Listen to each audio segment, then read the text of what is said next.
Здравствуйте, дорогие друзья! Сегодня расскажу о нюансах растяжки пояснично-подвздошной мышцы.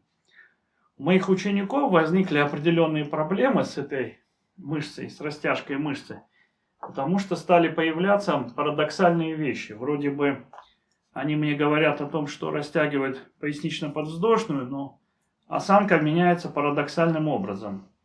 Ну и мы выяснили, что это связано с не совсем корректной растяжкой, с упражнением, который я сам показывал, но который имеет свои особенности. И так вот вы любую мышцу можете растягивать разным способом, разным упражнением. И я показал растяжку пояснично-подвздошной, лежа на спине. Я снова это покажу. Но там возникли какие проблемы. Когда мы прижимаем колено к груди, то у нас начинает растягиваться противоположная ягодичная мышца. И это создает определенные проблемы, потому что у вас одновременно будет растягиваться, допустим, левая пояснично-подвздошная и правая ягодичная. И в результате у людей усиливался наклон таза вперед. То есть осанка менялась несколько непредсказуемо и парадоксально, да, и это вызвало несколько ступоров в исправлении осанки у нескольких людей. Парадоксально осанка менялась, да.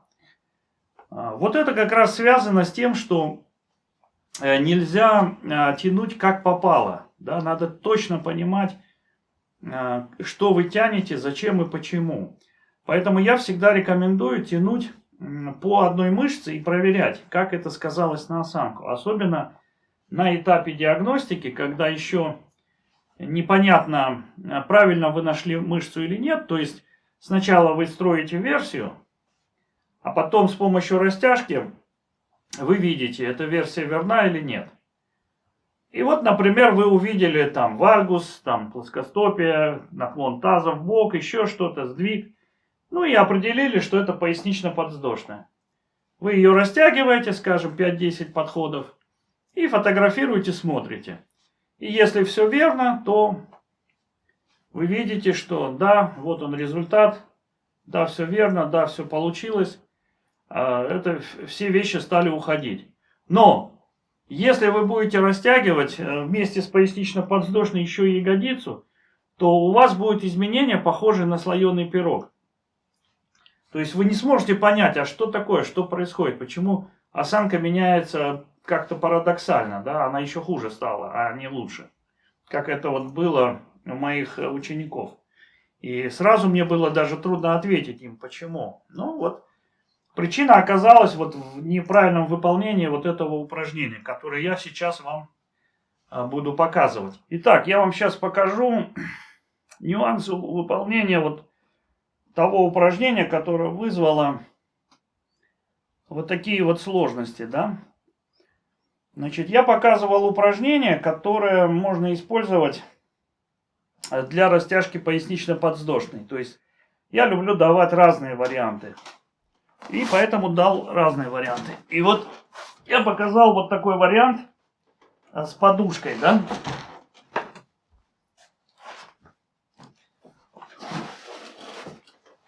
Я показал вариант с подушкой, когда подкладывали подушку, прижимали ногу к груди и растягивали вот так вот мышцу. Вот. И оказалось, что вот это упражнение больше тянет ягодичную, противоположную, чем пояснично-подвздошную. Вот. Может быть, это моя ошибка, мой недосмотр. Но тем не менее это выяснилось. Давайте я вам сейчас покажу нюансы. То есть, если колено поднимается высоко, вот так, то начинает растягиваться противоположная ягодица.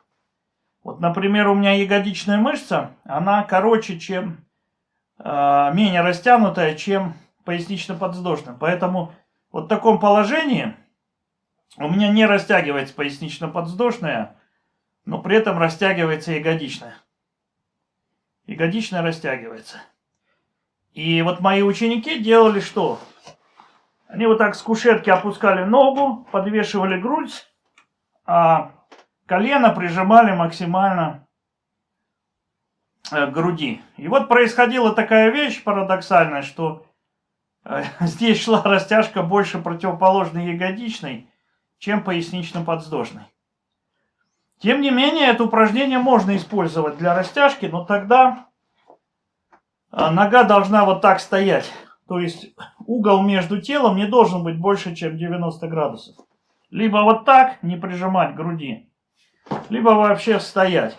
И тогда ногу, конечно, довольно трудно свесить таким образом, чтобы она создала натяжку. Вот я, например, не могу создать практически, ну, только если таз подвернуть.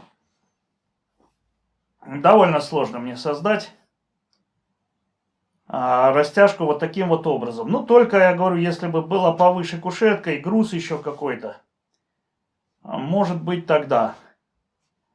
Вот. Ну, если я чуть-чуть вот так подниму, вот так, ну, вот так еще может создаться натяжение в пояснично-подвздошной мышце. Да, вот сейчас я почувствовал, что чуть-чуть, но это очень легкое натяжение, прям совсем. Вот. Но чем сильнее я буду прижимать колено к груди, тем больше у меня акцент будет уходить на растяжку ягодичной, а не пояснично-подвздошной. И вот это вызвало вот такие вот ошибки, когда люди думали, что тянут пояснично-подвздошную, а на самом деле тянули ягодичную. И я покажу еще раз, наверное, правильное выполнение. Как лучше всего тянуть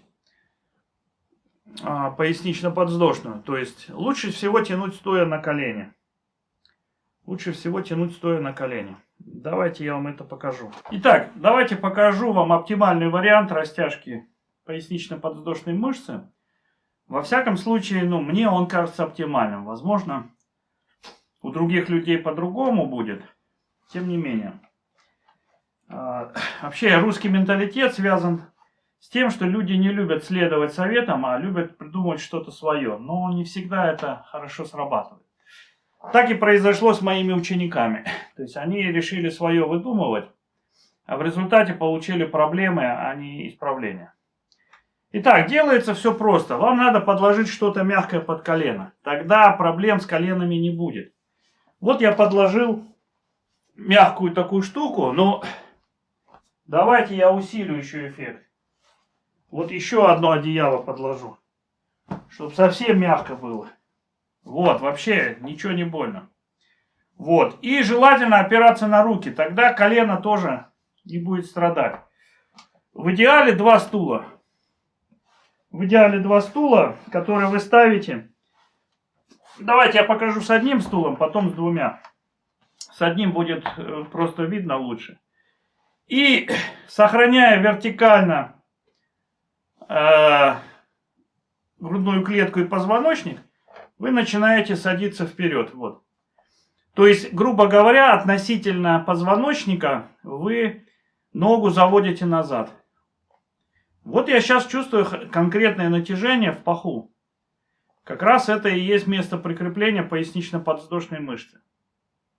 Все, она тянется. Причем гораздо эффективнее, чем лежа на кушетке. А рукой я оперся о стул. Все. Я оперся о стул, и мне очень легко. Если у вас болит колено, ставьте 2 стула. Сейчас я это сделаю. Вы поставили 2 стула. То есть у вас вес тела держится на руках, а не на колене. И хорошо растягивается. Более того, вы даже можете колено вообще оторвать от земли. Вот сейчас даже еще сильнее растяжка пошла. Вот я оторвал колено от земли. Вот, чтобы было видно, я уберу стул. Вот. Но одной рукой неудобно, а вот с 2 стульями прям прекрасно. При этом смотрите, какая основная ошибка. Стоит вам наклонить корпус вперед, как натяжение в пояснично-подвздошной пропадает. Натяжение появляется в ягодичной. То есть, если же вы то же самое вот сделаете с наклоном вперед, то все, тянется ягодичная, пояснично-подвздошная нет. То есть это то же самое, что на кушетке было, только на полу. Поэтому я рекомендую использовать вот это упражнение и не использовать упражнение на кушетке. Потому что вот выяснились такие нюансы. Это не значит, что его нельзя использовать, но у вас, скорее всего, могут возникнуть неожиданности, если вы человек неопытный, если даже у опытных людей возникли проблемы. Вот, и делаете вот так. Вот вы встали, ставите таймер, почувствовали обязательно натяжение и держите 2 минуты. И вы вот подкруткой таза, вот такое движение таза, вы регулируете натяжку. То есть, если вы таз, попу провалите назад и прогнетесь в пояснице, вот в пояснице, то натяжки не будет. Если таз подтягиваете вперед, я даже вот чуть-чуть сильно не сажусь, но уже я создал натяжение. Даже вот здесь я могу создать натяжение в пояснично-подвздошной мышце за счет таза. И с этого и надо начинать. Вы создали натяжение, а потом медленно вот так садитесь. И держите 2-3 минуты. Это один подход. И таких 5-10 подходов.